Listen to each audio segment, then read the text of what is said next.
Hey everyone, welcome back to our Genesis to Revelation series. The verse which we are going to see today is Genesis chapter 1 verse 7. And God made the firmament and divided the waters which were under the firmament from the waters which were above the firmament, and it was so. God did not only speak, he also completed what he said. On this day of creation, God made the firmament, the wide sky, and he separated the waters below from the waters above. The waters below formed seas, rivers, and oceans. The waters above became the clouds in the sky. Just as God commanded, everything happened exactly as he said. The Bible simply says, and it was so. These words are very important. They show that God's word is always fulfilled. There is no doubt, no delay, and no failure when God speaks.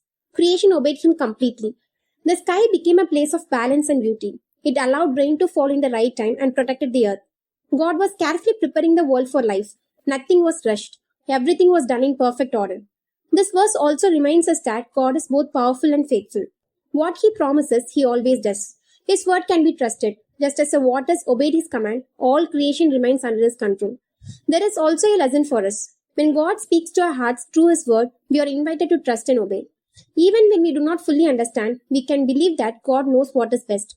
Genesis 1:7 teaches us that God is a God of action. He does not only plan, he completes. And when God finishes his work, it is exactly right. The same God who divided the waters and formed the sky is still working today, faithfully carrying out his purposes in our lives. Thanks for watching. See you again with another verse from the Bible.